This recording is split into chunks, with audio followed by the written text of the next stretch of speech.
how do I, as a contemporary of the 21st century, avoid imposing a contemporary point of view, contemporary shoulds and shouldn'ts on a book of history, which is a wonderful point and something I think every historian struggles with? Well, the answer is I don't. I can't avoid it. I am a 21st century person. In the same way that Vera Brittain was able to write Testament of Youth in a very real, direct, emotional shunt to the time she lived in, and people from 1860s didn't have that thought process available. There's no way that I can avoid being 20th century, but I try in this way. I have to accept, I think the greatest discipline in writing about history is accepting life as it was and accepting people's thoughts as they were, and they were full of prejudice. This is something I discovered about history. And I look at history very differently than professors do because they're very concentrated on certain areas. But this is what I discovered about Lincoln's time and the time of the Civil War.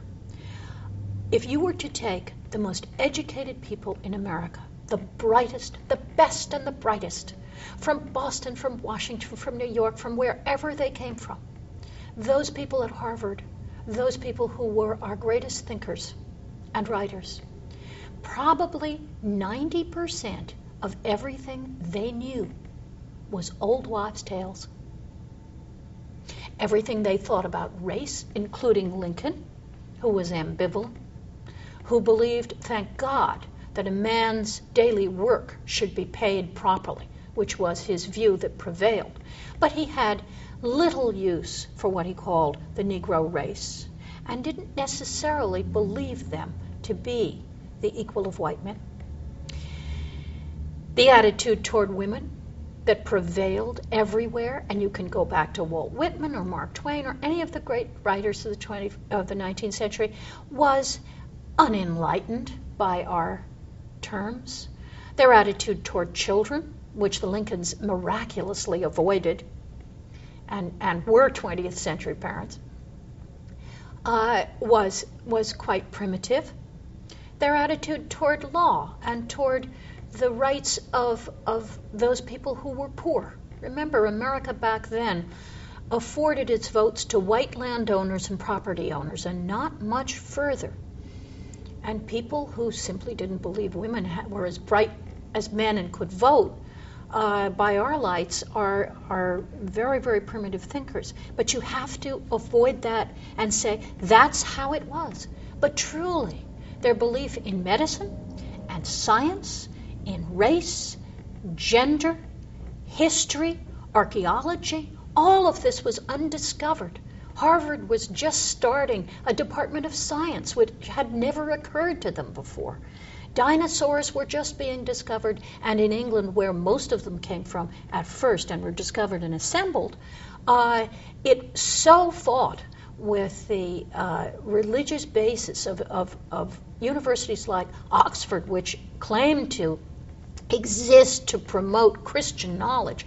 And these dinosaurs came out of nowhere, and it offended all of the wisest men and those scholars of the time because they couldn't understand that there was an entire new world, the beginning of modern times happening. They did not understand, and the communication was so bad that, just to give you an example, color photography was invented 7 times by 7 different inventors in 7 different countries who had no idea what the other people were doing. There was no Lancet, there was no New England Journal of Medicine, and so doctors who discovered things were alone and only confined the discovery of, say, cleaning your instruments to their own practice. 40 years after Joseph Lister discovered the germ theory, which he believed was germs flying around in the air, and had nurses with something like flip cans, which he assigned to be kind of guardians of his operation. And his operations did not cause gangrene because the carbolic acid that these nurses were flitting into the air fell on the instruments. He didn't quite understand that. But 40 years after Lister, American doctors were still calling cleaning instruments and germ prevention Listerisms in a pejorative sense. So the lack of communication, the lack of free exchange of ideas was confined to handwritten letters and a post office which was certainly not the equivalent of anything in the 20th century. So you have to excuse these people.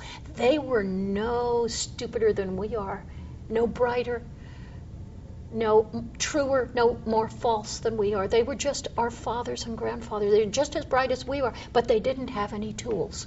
And the system of learning was so antiquated that you can virtually say the entire field of science and medicine was little changed from the Middle Ages in 1860. And it took the First World War to change medicine and to evolve it into a modern science.